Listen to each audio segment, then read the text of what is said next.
What is it that actually inspired that devotional aspect in you? I mean, I don't know if that's too personal, but what is it that actually inspired that devotional aspect in you? Well, I practice Kriya Yoga, and so the whole thing about yoga is pointing or directing all of your intention towards a feeling of unity with life, with spirit, with people, and to transcend your own small ego. So I think that I was at a point at my yoga practice where I was feeling like I wanted to really bring that to earth, and there's nothing like dancing to bring concepts like that you have to earth. It makes it real, it brings it down to the physical reality. So that's what inspired that dance. Ah, beautiful. Beautiful, beautiful. So the first time that belly dance came to this country, was it the Chicago World's Fair? That's right. In the late 1800s? That's right, Stephen. People usually don't know that. Yeah. And that's where the word belly dance came from.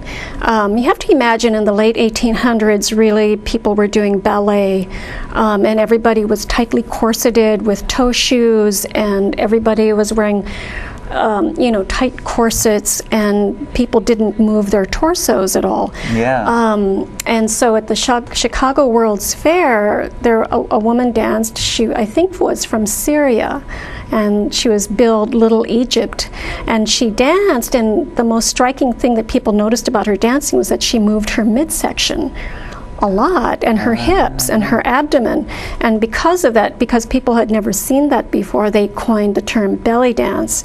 So that's where we have the term belly dance. It was prior to that, it wasn't really known as belly dance. It was just the indigenous dance from the countries that women danced and expressed themselves in dance. And from one country to the next, that would look a little bit different. But some of the roots, you could see the archetypal movements of the hips, the torso, the arms are all very, very similar. Yeah, you were actually saying that in a lot of the cultures, I don't even know if you mentioned this earlier, women would dance for each other. It wasn't particularly for men, that women would dance for each other. Oh yeah, very, very much in the many of the Arabic cultures. Actually, the women would dance for each other. And it wasn't a dance of seduction, it was a dance of, I keep going back to this life expression, the expression of their experience, of their own inner power and beauty. And they did it amongst themselves, for other women, for themselves. And so women enjoy watching other women dance also because it's an expression of uniqueness and her special way of expressing her beauty. Yeah, absolutely.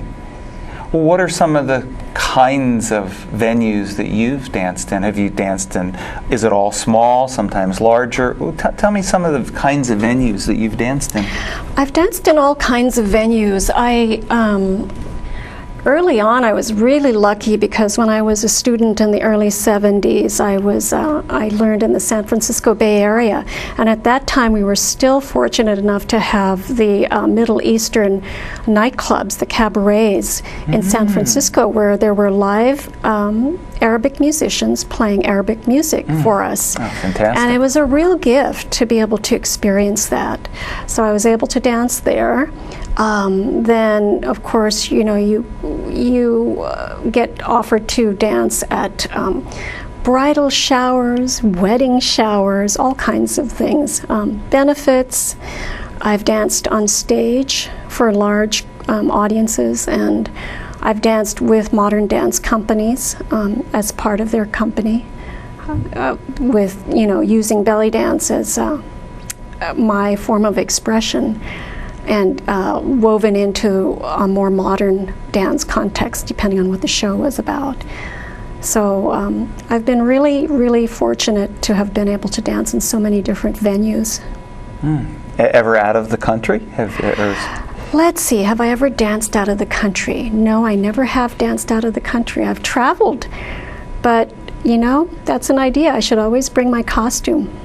Yeah. You know, I should always bring my costume when I travel, but I haven't, and really I haven't traveled to the Middle East. In my early days, I was too poor, and now it's a little bit difficult to travel now to the Middle East where to see belly dance. It's you know, I'm told it's really not, you know, it's not really dangerous in Egypt and Cairo, but you know, I think I'll wait until it mellows out a little bit. Yeah.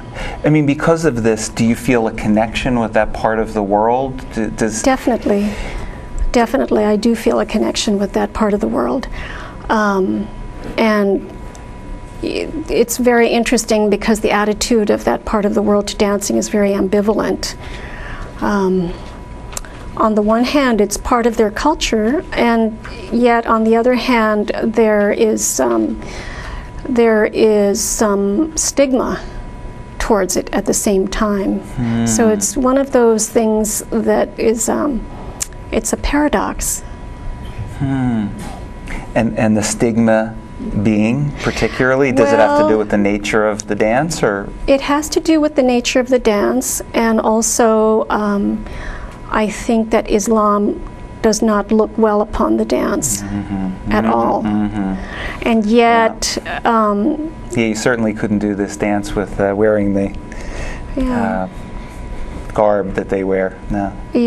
Although the women within the confines of their own, when there are other women, they dance for each other, for themselves.